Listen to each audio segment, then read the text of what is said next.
Olá, meus queridos! Como vocês estão após prova dia 1? Bom, espero que vocês estejam bem, até porque a prova não foi tão difícil assim, não é verdade? Tivemos aí 7 questões, né? 7 questões, sendo que uma era uma questão discursiva, tá? Bom, antes, né, de a gente partir para um novo conteúdo, é o mais prudente a gente fazer a correção da prova, né? Então, eu vou começar aqui, tá? Fazer a correção pela questão 1, tá bom? Vamos lá? A Sociedade Empresária Refrigeração Canroba S.A. arrendou um imóvel onde está localizado um de seus estabelecimentos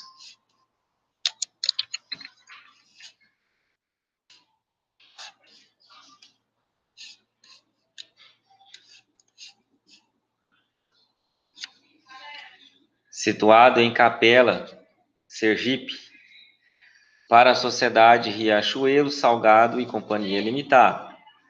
A arrendatária atua no mesmo ramo de negócio da arrendadora. Então, olha só aí, né? Primeira situação. O contrato celebrado em 13 de janeiro de 2015 tem duração de 5 anos.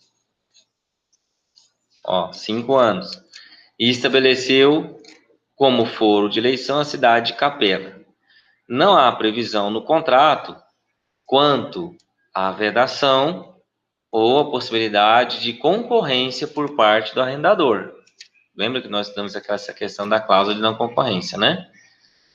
Em 22 de novembro de 2017, Tobias Barreto, administrador e representante legal da arrendatária, procura você e narra o seguinte: durante os 2 primeiros anos do contrato, o arrendador absteve-se de fazer concorrência ao arrendatário em Capela e nos municípios de Aquidauana e Rosário do Catete, áreas de atuação do arrendatário e responsáveis pela totalidade do seu faturamento.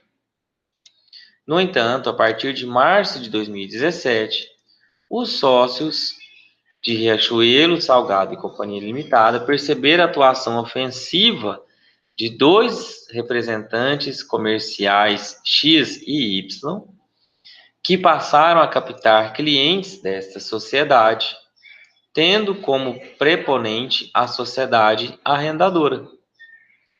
Os representantes comerciais começaram a divulgar informações falsas sobre os produtos comercializados pelo arrendatário, bem como as entregas não estavam sendo feitas ou eram realizadas com atraso. Olha as informações, hein? Um dos sócios da arrendatária conseguiu obter o depoimento informal de clientes procurados por esses representantes, que agiam a mando da arrendadora, oferecendo generosas vantagens para que deixassem de negociar com ela. Desde a atuação dos 2 representantes comerciais, o faturamento da arrendatária paulatinamente passou a decrescer. O auge da crise ocorreu em junho de 2017, quando a arrendadora alugou o imóvel no centro de Capela e passou a divulgar entre os clientes e nos anúncios em material impresso descontos, vantagens e promoções para desviar a clientela da arrendatária. Com essas medidas, o faturamento da Riachuelo Salgado e Companhia Limitada despencou, sofrendo entre julho e outubro de 2017 um prejuízo de 290 mil reais, já acumulado. A intenção da arrendatária é que a arrendadora se abstenha de praticar os atos anticoncorrenciais, desfazendo as práticas narradas, sob pena de ter que desfazê-los à sua custa, ressarcindo o arrendatário dos prejuízos. Há urgência na obtenção de provimento jurisdicional para a cessação das práticas desleais de concorrência, considerando que a comarca de Capela, Sergipe, possui 3 varas sem nenhuma especializada, né, e conforme seu estatuto, a Sociedade Empresária Refrigeração Canhoba, S.A., é representada por seu diretor-presidente, senhor Paulo Pastora, elabore um parecer de forma justificada e fundamentada. Bom, essa questão é um pouquinho extensa, mas não complicada, porque ela fala a respeito, né, da cláusula de não concorrência, ok? Fala dos atos desleais, né, que aconteceram e pede, né, que você possa trazer um respaldo jurídico para arrendatário, né? Então, o que você deveria fazer? Você deveria ter, né, conhecimento do que fala o Código Civil, tá? Lá no seu artigo 1142 até o artigo 1149, ok? Que vai falar do estabelecimento, né? Então, vai falar que é um complexo de bens organizados, né, para exercício da empresa, etc, etc, etc. Bom, dentro dessa questão, né, que traz esses artigos que vai falar sobre o estabelecimento, em especial existe a proibição ao arrendador do estabelecimento de fazer concorrência ao arrendatário durante o prazo do contrato de arrendamento, não havendo, né, autorização expressa, tá? É isso que fala o parágrafo único do artigo 1147. Olha só.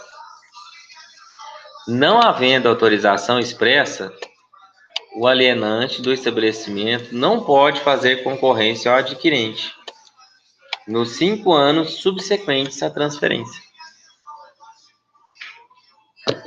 Então, quer dizer, dentro dessa perspectiva, a gente verifica aí já, né, que está havendo uma discrepância da atitude do arrendador com o que traz a previsão do Código Civil. Então, o que acontece? Dentro dessa perspectiva, né, essa situação é uma situação muito complicada, né? Muito complicada. Além do Código Civil prever essa questão de não haver a concorrência, né? Existe também um dever de obrigação, né, por parte do arrendador, que não fez, né? Esse está lá no artigo 251 do Código Civil, ok? Então, no artigo 251, a gente vai verificar da obrigação de não fazer, né? Praticado pelo devedor o ato cuja abstenção se obrigar, o credor pode exigir dele que o desfaça, sob pena de desfazer a sua custa, ressarcindo o culpado perdas e danos, tá? Então, basicamente, né, seria aí os 2 artigos do Código Civil, tá? E também, a título de complementação, por haver uma concorrência desleal, pode também haver uma prestação de queixa, crime, tá? Por conta da situação que aconteceu. Que existe previsão no próprio Código de Processo Civil, no artigo 207, para você ingressar com uma ação, né, civil, e também pode haver a queixa-crime, tá? Por conta da concorrência desleal. Tá bom? Beleza? Então, de acordo com o que apareceu aqui para mim, que foi a primeira questão, tá? Tá aí o gabarito da resposta, tá? Então, artigo 1147, ok? Parágrafo único, caput e parágrafo único, artigo 251, ambos do Código Civil. E a título de complementação, né, sem qualquer prejuízo, a ação civil e a queixa-crime contra o arrendador. Beleza? Vamos lá. Vamos para a próxima questão. Questão número 2. Quais dos elementos indicados a seguir são considerados indispensáveis para a existência de uma empresa? Olha só, hein? Lembram quando nós falamos sobre essa questão? Lembram disso daí? Bom, existe um tripé, não é verdade? Esse tripé, ele é formado por quê? Ele é formado por um empresário, tá? Lembra da questão da teoria poliédrica? Ele é formado, né, por um empresário. Que mais? Ele é formado pela empresa, né? E é formado também pelo estabelecimento, né? Pelo estabelecimento. Então, a empresa também seria a atividade, né? Então, dentro dessa perspectiva, a gente tem aí os bens que guarnecem, né, o estabelecimento empresarial, tá? Conforme dispõe o artigo 1142. E nós temos também a atividade organizada, né, que está lá no artigo 966 do Código Civil, ambos do Código Civil, ok? Então, dentro dessa perspectiva, existe um tripé que ele é essencial, tá? Quando a gente fala a respeito da existência de uma empresa. Então, nós estamos falando de atividade, empresário e estabelecimento, de acordo com a alternativa. Ok? Nós vimos isso em aulas passadas. Vamos lá, para a próxima questão.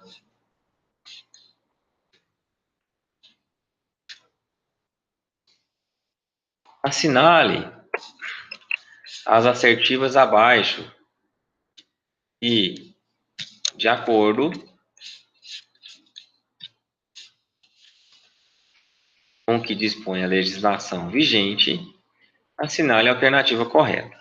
Então, aqui vai falar sobre o quê? Sobre atividade, sobre registro, sobre pessoa física, sobre EIRELI, né? Você tinha que ter conhecimento a respeito dessas questões. Bom, afirmativa 1. O registro é declaratório para a condição de sociedade e constitutivo para a condição de personalidade jurídica. Então, pessoal, é isso mesmo, tá? Pois a sociedade, ela existe desde que os sócios acordem sobre a sua formação, sendo que o registro lhe atribui a personalidade, tá? É o que está lá no artigo 985 do Código Civil, ok? 985, tá? Vamos lá para a afirmativa 2. O exercício de atividade médica caracteriza-se como profissão intelectual e, portanto, não é considerado empresária, independentemente da forma como a atividade é exercida e organizada. Olha, calma lá. Quando nós estamos falando somente do médico, pessoa física, beleza, não é considerado empresário. Mas quando existe uma organização, tá? Uma empresa constituída para essa finalidade, aí é sim considerado uma atividade empresária. Ok?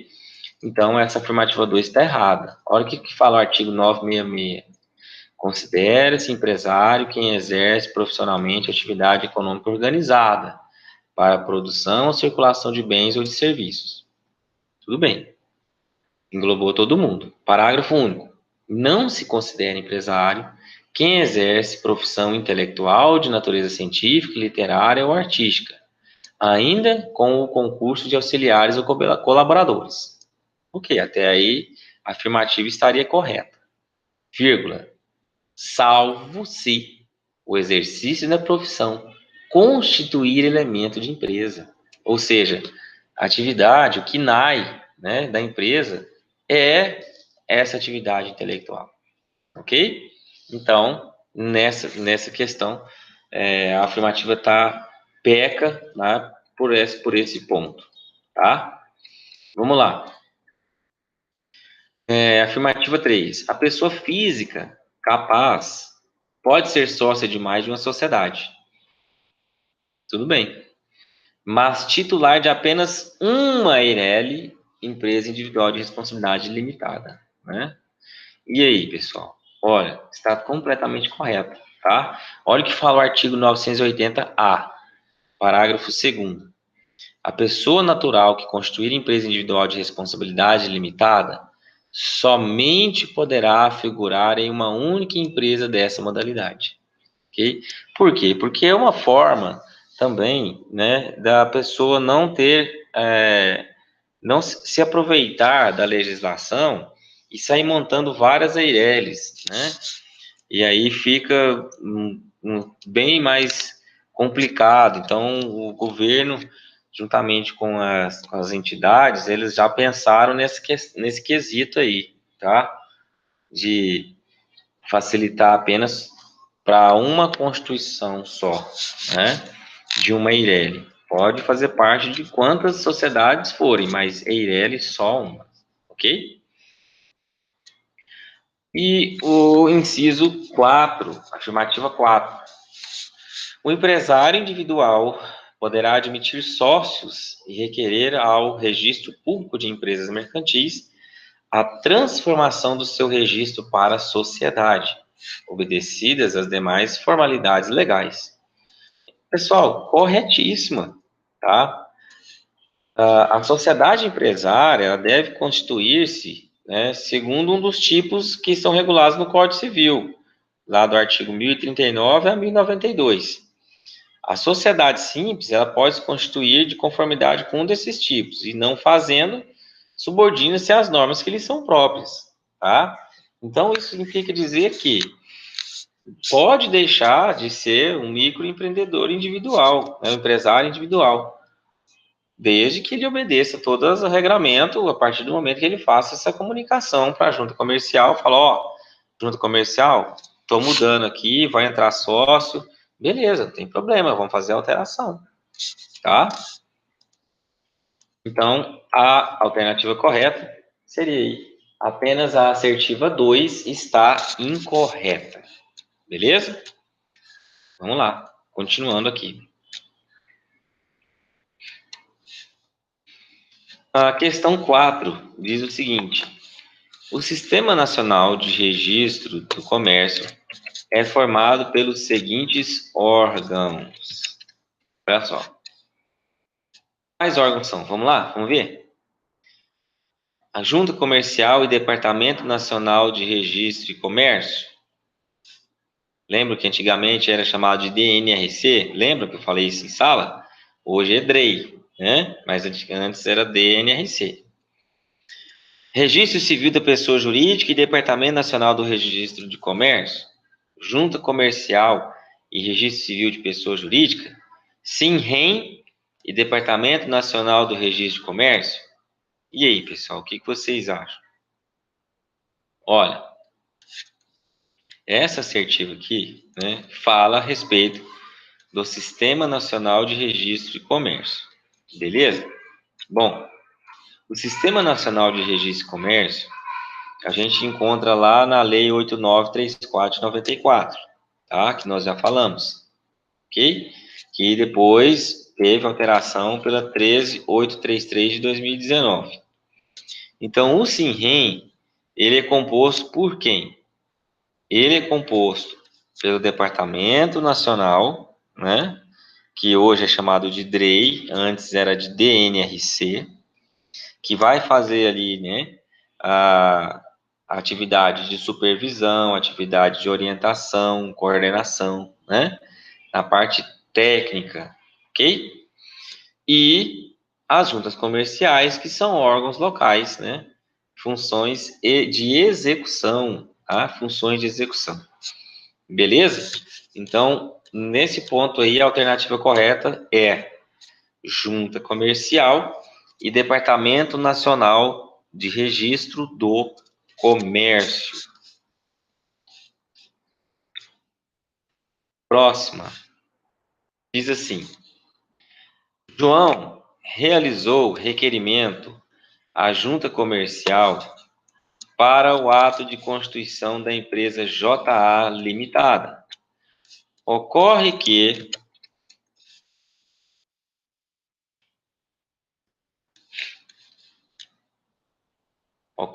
o presidente da junta comercial indeferiu seu pedido, e mesmo com o pedido de reconsideração apresentado por João, o presidente manteve seu posicionamento. Com base na Lei 8434 de 94 e o Decreto 1896, respondo que o João pode fazer neste momento, com base no indeferimento do pedido de reconsideração do presidente. E aí, pessoal? Olha, é simples. Houve apresentação, né? Tá aí, tá tudo certo. Né? Requerimento, a junta comercial, o ato de constituição da empresa limitada, o presidente apreciou, indeferiu. Ele foi lá, apresentou pedido de recuperação, foi indeferido. E agora, o que ele faz? Bom, o João vai poder entrar com o quê? Com um recurso junto ao plenário. O plenário vai poder, né, decidir esse recurso no prazo máximo de 30 dias, ok? E a contar desse recebimento, né, do recurso apresentado por João, também a procuradoria ela vai ter que se manifestar no prazo de 10 dias, ok?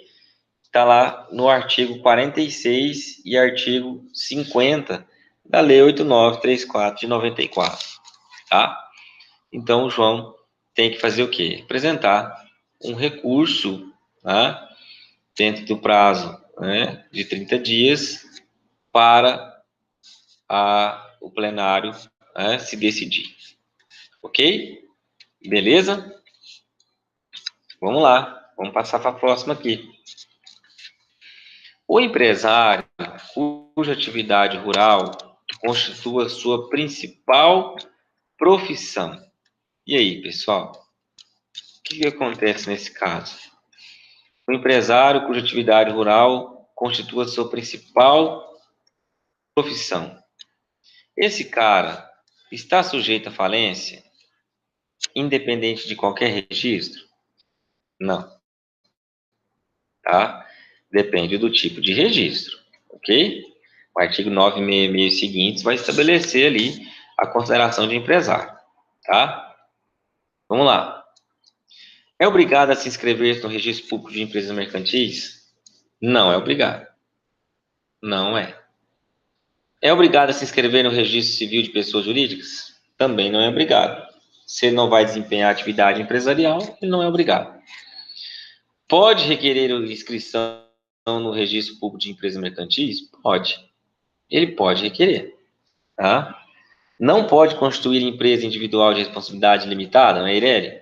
Nada impede que ele constitua, depende da movimentação de capital. A questão é que, geralmente, não condiz, né? A movimentação bruta é muito maior do que a Eireli estabelece, né? Então, o que a gente vai observar aqui? A gente vai observar o artigo 971 do Código Civil e o enunciado 201 da CJF. 971 fala o seguinte: o empresário cuja atividade rural constitui sua principal profissão pode, observar das formalidades de que tratam o artigo 968 e seus parágrafos, requerer inscrição no registro público de empresas mercantis da respectiva sede, caso em que, depois de inscrito, ficará equiparado para todos os efeitos ao empresário. E o que fala o enunciado 201? O empresário rural e sociedade empresária rural inscritos no registro público de empresas mercantis estão sujeitos à falência e podem requerer concordado. Então, quando o produtor rural ele requer a sua inscrição, mas isso não significa dizer que ele deve requerer, ele pode, tá? Nada é obrigado que ele faça isso, beleza? Então, a alternativa correta pode requerer inscrição no registro público de empresas mercantis, tá?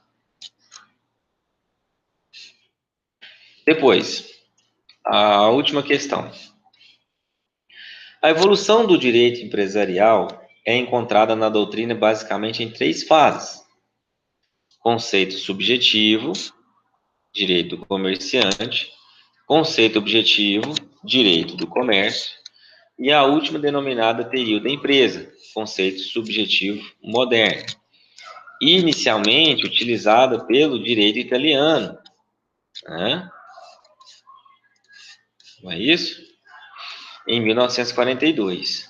Diante das alterações introduzidas no direito brasileiro, com a edição do Código Civil de 2002, de acordo com o enunciado, responda. Qual a figura do empresário nesse cenário? Bom, a figura do empresário nesse cenário, né, ele vai ser responsável por organizar a exploração da atividade na empresa, utilizando aí os bens por ele reunidos, né, para o exercício dessa atividade. Essa é a figura do empresário. Ele tem que se posicionar como uma pessoa que vai ter total condição de fazer ali a circulação de bens ou a prestação de serviço de forma profissional, tá? Quem que é o empresário? O empresário é o quê? É a pessoa que explora a empresa, pessoa natural ou jurídica, que vai exercer, como eu já disse, profissionalmente atividade econômica organizada, né? E qual atividade pode ser exercida pelo empresário? Qualquer uma, tá? Industrial, comercial ou prestação de serviços, ok? Nós estamos falando do empresário. Pode ser, então, uma atividade intelectual? Pode, desde que ela seja organizada como uma sociedade, tá? Então, aí, pessoal, nós fechamos a prova, ok? Fica aberto aí a comentários, tá? Vocês têm o meu WhatsApp e o meu e-mail. E daqui a pouquinho a gente volta, tá? Para poder falar sobre um outro assunto importante para já a matéria de A2. Beleza?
Vamos lá, pessoal. Muito bem, retornando aí, tá? Então, a gente vai falar a respeito, continuar falando sobre a questão do nome empresarial, tá? Que eu acredito que seja muito importante, seguindo aí o que nós precisamos delinear a respeito dessa questão da atividade empresarial, antes da gente passar pela questão dos tipos societários, a gente estudar esse nome empresarial, né? A gente viu um pouco sobre a questão do três passes, né? Tivemos o primeiro contato com esses elementos incorpóreos, né? Que fazem parte da formação do estabelecimento. E a gente vai estudar um pouquinho sobre nome empresarial, né? A questão de conceitos, espécies e jurisprudência, tá? Bom, tem um livro muito bom aqui para poder falar a respeito desse assunto, que é o livro do Manual de Direito Comercial e de Empresa, do Ricardo Negrão, e também o Direito de Empresa à Luz do Novo Código Civil, tá? Também muito importante, esse do Sérgio Campinho, ok? Bom, primeiro ponto que nós precisamos abordar são os artigos 1155 ao artigo 1168 do Código Civil. Vamos lá? Vai falar sobre o nome empresarial. Muito bem. Considera-se nome empresarial, né, a firma ou a denominação adotada de conformidade com este capítulo para o exercício da empresa. Parágrafo único. Equipara-se ao nome empresarial, para os efeitos da proteção da lei, a denominação das sociedades simples, associações e fundações. Nós falamos na aula passada, né, sobre a questão da sociedade simples, da sociedade limitada, né, um comparativo, e também vimos um contrato, né, social, um estatuto, eu passei para vocês como atividade, né, um modelo para que vocês pudessem preencher, para vocês terem noção de como que funciona. Eu espero que vocês tenham, né, feito todo esse trabalho, tá? Eu vi alguns e-mails que foram passados para mim, vou fazer a correção esse final de semana para lançar também junto com a nota, tá bom? E vai ser uma, né, das questões de A2 esse trabalho que a gente vai fazer aí, né, do Estatuto Social, tá? Montar esse estatuto aí, ok? Então, o nome empresarial, né, primeiro que ele é muito forte, segundo que ele existe uma estrutura, né? Existe uma estrutura, firma, individual e social e a denominação. E dentro dessa estrutura existem princípios. O princípio da veracidade, o princípio da novidade, o princípio da publicidade, que nós já vimos, tá? Dentro dessa perspectiva, é necessário, existe uma obrigatoriedade da indicação do objeto social no nome empresarial, né? O nome empresarial, ele é protegido, tá? De acordo com o Código Civil, ok? Então, dentro dessa proteção, temos aí a invocação dos princípios, né, para a proteção desse nome empresarial. Por que tão importância com esse nome? Porque o nome, né, é a base ali do registro na junta, não é verdade? E dentro dessa perspectiva, fica mais confiável, né, pela junta, ela se pautar dos princípios comerciais e trazer, né, uma solidez para a denominação, né, ou a própria firma, né, que seja dotada aí. Tá legal? Beleza? Muito bem. Nós vimos alguns aspectos em relação à questão da sociedade limitada, né, e do EIRELI também, onde que, se não houver a discriminação, né, da palavra limitada, implica dizer que é a sociedade ou o empresário, né? Ele vai responder de forma ilimitada, tá legal? E existem também aí as indicações, né, de microempresa e empresa de pequeno porte, tá legal?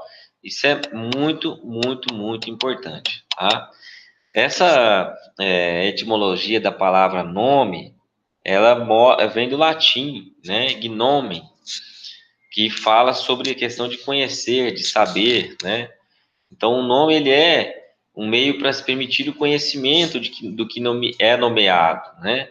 Para permitir que se saiba de quem que se trata. Então, por isso que existe uma proteção em relação ao nome, ok? O direito civil é positivado, ele confere, né, a toda pessoa natural ou jurídica o direito de ter um nome. Então, nós vemos em diversos artigos do Código Civil, o nome apresenta-se como um instrumento de grande importância, né, quando permite a nomeação de alguém. No direito empresarial, a função do nome não é diferente. É através dele que a gente identifica e individualiza aquele que pratica a atividade empresarial e se obriga nos atos a ela pertinentes, tá? Então, quando você, por exemplo, né, fala no ramo de atividade, né, de alimentos, alimentício, a gente fala, por exemplo, fast food, né? A gente lembra, né, associa com o quê? Com um grande nome empresarial que é, né, o McDonald's, né, o Habib's, enfim, vários são aí, né, que têm se destacado nesse ramo, né, e outros que vêm surgindo. Então, dentre variados os ramos de atividade, o nome empresarial ele tem que ter a sua proteção porque ele é construído por meio de atividade do empresário, né, e chega a ter esse reconhecimento pelos clientes, né, pela sociedade, tá? Então, assim, né, temos que o nome empresarial, ele vai identificar o empresário, né, e a sociedade na relação jurídica, ok? Então, dentro dessa perspectiva, a gente verifica aí a importância do nome empresarial, tá? Dentro do linguajar popular, né, ou cotidiano, a gente usa de forma incorreta a palavra firma e empresa, como sinônimo de empresário ou de sociedade empresária.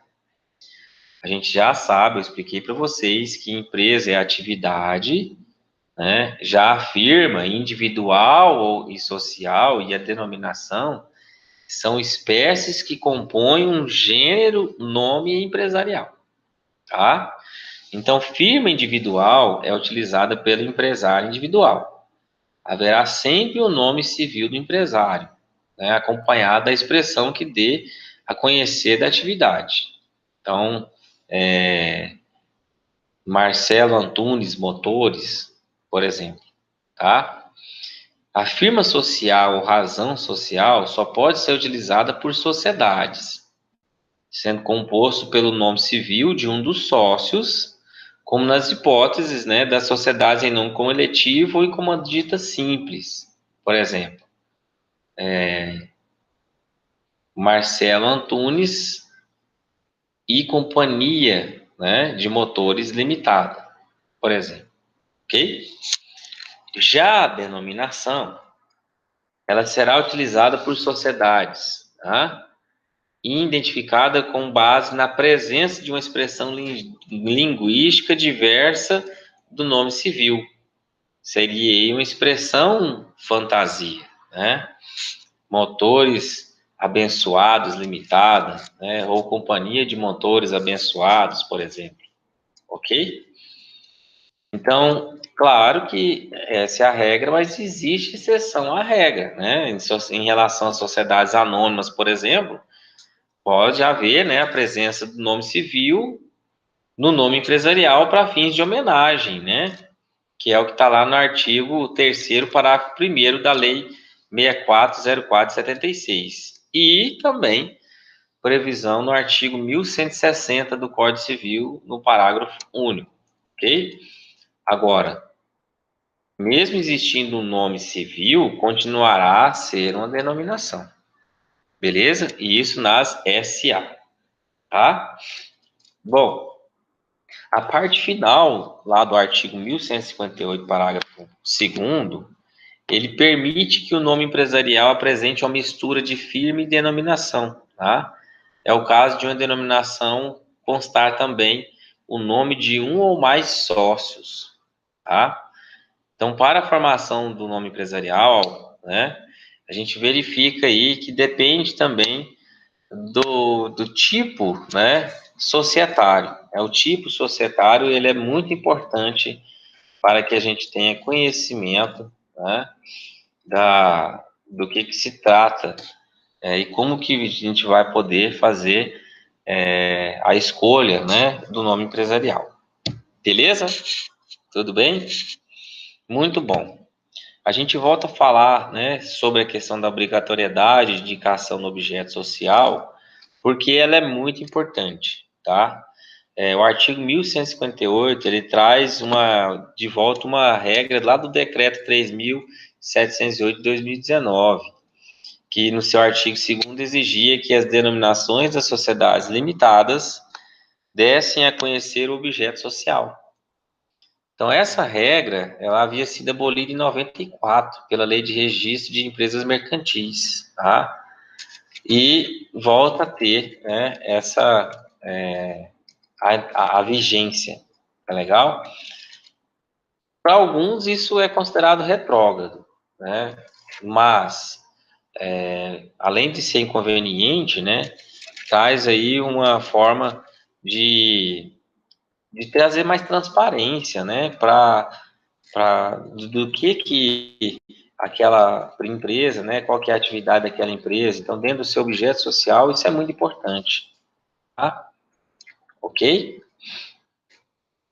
Sobre a proteção, né, do nome empresarial, que nós falamos tanto, eu quero trazer aqui alguns institutos, alguns regramentos que vocês vão verificar a importância do nome, né, empresarial. Por exemplo, na Constituição Federal, no artigo 5º, inciso 29,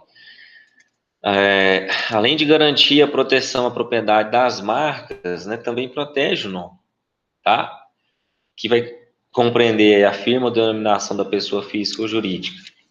Na Convenção da União de Paris, no artigo 8º, fala a respeito disso, tá? Que também foi recepcionado pelo decreto 635 de 92 do nosso país, ok? A Lei 8934, né, de 94, fala a respeito da proteção do nome, né? No seu artigo 33, fala a respeito dessa proteção. No artigo 34, vai dispor, né, sobre os princípios da veracidade da novidade. A própria instrução normativa do antigo DNRC, hoje DREI, 53 de 96, né, dispõe sobre a formação do nome empresarial. Então, existe uma certa atenção ao nome empresarial, né? Por quê? Porque desdobra de um ato constitutivo, né?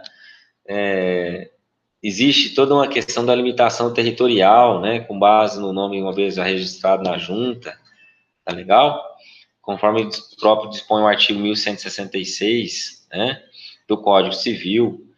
Então, essa é uma questão que, apesar de ser bastante discutida, mas ela continua tendo o seu regramento aí, tá? Para a proteção, indicando toda a proteção ao nome. Beleza? Tranquilo? Bom, o nome empresarial, né, ele possui uma função, tá? Ele possui uma função tanto subjetiva como objetiva, ok? Dentro da função subjetiva, ele identifica o empresário como pessoa jurídica, tá? E dentro da função objetiva, ele vai promover a individualização, né, diferenciando o empresário dos demais. Então, essa dupla função resulta numa grande dificuldade, né, por parte de entendimento nosso. Mas o professor Ricardo Negrão, que é um cara expert nessa área, ao estudar a função objetiva do nome, ele apresenta 3 possibilidades quanto à sua natureza. É um direito de propriedade imaterial, semelhante, né, ao que disciplina marcas e patentes. É um direito pessoal, ou seja, sucedâneo do direito de personalidade, tá? Numa concepção empresarial, ou seja, isso na personalidade comercial. E é um direito pessoal do empresário, derivado da repressão à concorrência desleal, tá? Já para o professor Sérgio Campinho, ele diz que o nome empresarial funciona como o nome civil da pessoa natural, né? E como tal não pode ser objeto da transmissão, porquanto é por seu intermédio que se identifica a pessoa física ou jurídica do empresário, tá? Então, nesse sentido, não se permite, até mesmo porque o artigo 1164, ele traz a respeito dessa questão que seja objeto de alienação, tá? Então, o professor Sérgio destaca ainda que o aspecto do bem patrimonial, né, incorpóreo, né, que compõe o estabelecimento. Legal? Então, aí variam, né, vários autores têm aí um leque, a liberdade de poder fazer as suas pontuações, mas esses dois eu fiz questão de trazer para vocês, tá? Bom, dentro das indicações de microempresa, né, e empresa de pequeno porte, por base, né, da questão do regime fiscal que ela vai ser submetida, né, dependendo do seu enquadramento, é obrigatório que tenha lá, né, o destaque da microempreendedor ou empresário de pequeno porte, tá legal? Isso é muito, muito, muito importante, tá? Agora, um outro doutrinador que é excelente sobre o direito comercial é o Fábio Lhô Coelho, né? Dentro do que fala essa questão dessa característica do nome empresarial, né, ele faz aí uma distinção, tá? Por exemplo, nome de marca. O nome, deve ser, né, apresentado ao registro na junta comercial. Já a marca é no INPE, que é o Instituto Nacional de Propriedade Industrial. Em relação à proteção, o nome, ele é protegido no estado da junta em que foi registrado e pode alcançar a proteção nacional. Vai depender do registro e no momento de fazer o requerimento, tá? Já a marca é para todo o território nacional, ok? É diferente. Em relação da proteção quanto ao objeto, né, o nome não encontra qualquer limitação à sua proteção, tá? Na área de atuação da atividade empresária. Já a marca é protegida somente para produtos ou serviços assinalados no depósito, tá? Ou que seja, se existir outra marca igual, mas para indicar produto ou serviço diferente, não há violação, né, do direito, tá? Ok? Em relação ao prazo de duração, o nome é indeterminado, não tem nem necessidade de renovação. Já a marca perdura por 10 anos e tem que haver renovação.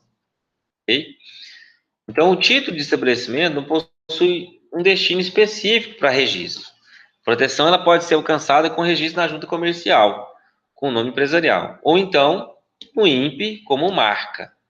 Por exemplo, apesar das Casas Bahia, né, ser um nome empresarial, o título de estabelecimento Casas Bahia, para gozar de proteção, foi registrado no INPE como marca, para que não haja ali, né, o uso por uma outra empresa. Ok? Beleza? É isso também o que vem falando da nossa doutrina, né, e também a jurisprudência do STJ, né, em alguns recursos aí especiais, tá legal? Onde que se fala a respeito da diferenciação de marca, né, com o registro, tá? Marca com o registro. Tá legal? Beleza? Tudo bem por aí? Tudo tranquilo? Qualquer dúvida, vocês falem no WhatsApp comigo, tá? Muito bem. Também essa regra vale, né, para as associações, né, no caso, religiosas, né, esse é um julgado do STJ, a respeito do nome, né, da proteção, do registro, né, com antecedência, ok? Isso aconteceu aqui em Rio Verde com uma entidade filantrópica que leva o nome de Chico Xavier. É isso mesmo, tá? Então, tinha 3 entidades que levavam o mesmo nome, né? De um pouco diferente, mas lembrava. E aí houve, né, todo um desgaste por conta que as 2 últimas associações que não fizeram registro, né, tiveram que alterar os seus nomes, porque a primeira que leva o nome, né, da pessoa, né, que já faleceu, fez o registro, né, então aqui na cidade de Rio Verde houve essa questão que eu acompanhei de perto aí, tá? Beleza? Tudo bem?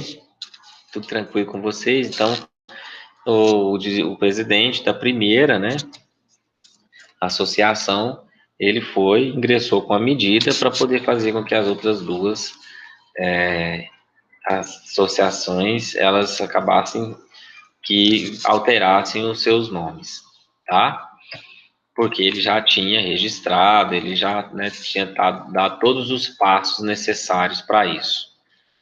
Ok, pessoal? Tranquilo? Muito bem. Em relação à consideração da personalidade jurídica e da desconsideração da personalidade jurídica, eu falei brevemente sobre alguns assuntos, não cobrei em prova, mas na A2 eu vou cobrar, tá? Então, a gente precisa analisar aí primeiro a origem, né?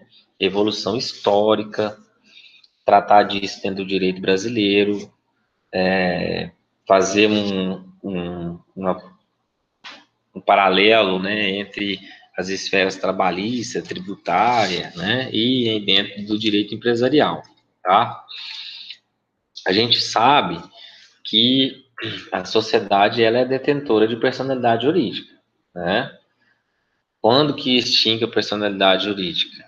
Extingue a personalidade jurídica de uma sociedade quando ela deixa de ser uma sociedade, né? A gente viu alguns pontos na aula passada quando, né? Um deles é em relação quando for decretado falência, e aí a gente está dentro da massa falida, é um ente despersonalizado, ok? Então, ser detentor de uma personalidade jurídica traz autonomia, claro, né? Mas tem também efeitos, tá? Vai ser considerado um sujeito de direito, né? Com capacidade de adquirir direitos e também contrair obrigações, tá? Existe o patrimônio da sociedade que é distinto do patrimônio dos sócios, são coisas diferentes, apesar que hoje, né, existe muita confusão patrimonial e aí as pessoas jurídicas, né, têm uma dificuldade muito grande depois de conseguir provar que o dinheiro não era do fulano, não era do ciclano, tá? E a existência, né, jurídica independente, uma vez que a sociedade se mantém mesmo na falta de sócios, né? Desde que, claro, né, supra a necessidade dependendo do tipo de sociedade. Se for uma sociedade limitada, onde que envolvem só 2 sócios, essa é uma situação onde que o sócio que permanece, vamos supor que um falece, ele tem aí 180 dias para poder constituir um novo sócio sob pena de aí haver a extinção da sociedade, tá? Então, nós temos aí, né, uma tendência muito forte, né, em relação ao desempenho da atividade empresarial, né, dentro da perspectiva analisada por exemplo, o Youssef Said Carrali, né, que ele também trata sobre essa questão a respeito, né, principalmente da questão da fraude, né. Então, a fraude a credores que antecede, por exemplo, até mesmo uma ação judicial, uma execução, no caso, né, ou de um cumprimento de sentença, é uma questão muito importante, né, que a gente analisa e como que acontece?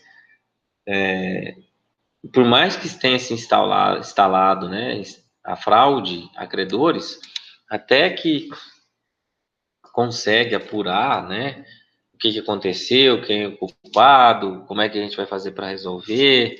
Aí já foi o boi com a corda há muito tempo, né?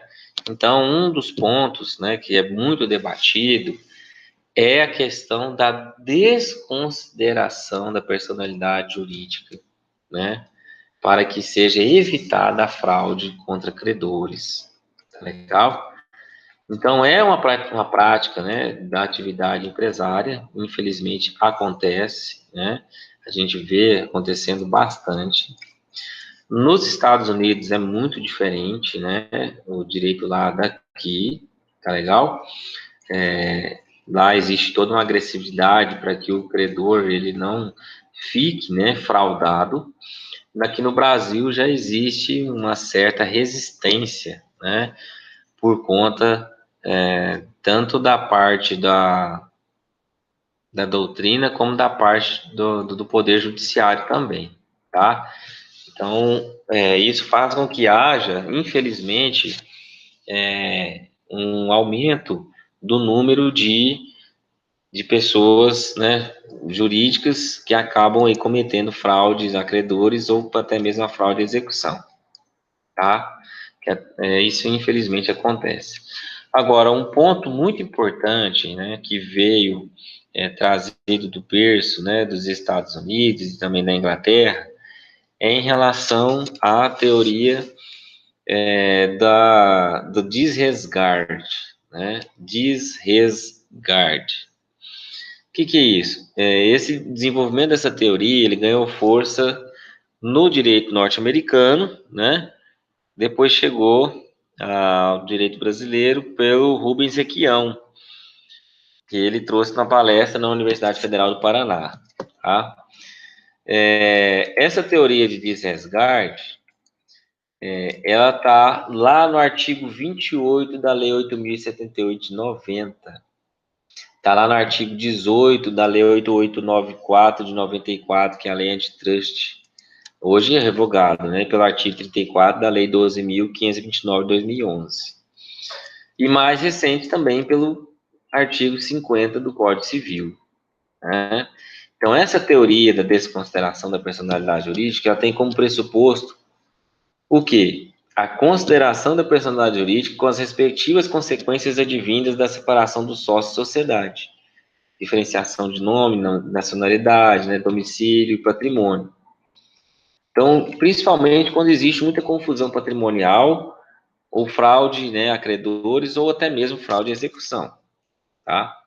Então, essa é a verdadeira intenção dessa teoria, fazer com que coloque-se um ponto final a respeito, né, dessa discussão, onde que, demonstrando, né, trazendo indícios, né, da fumaça do bom direito e no perigo da demora, pode haver, sim, né, a incidente da desconsideração da pessoa jurídica, tá? Da personalidade jurídica.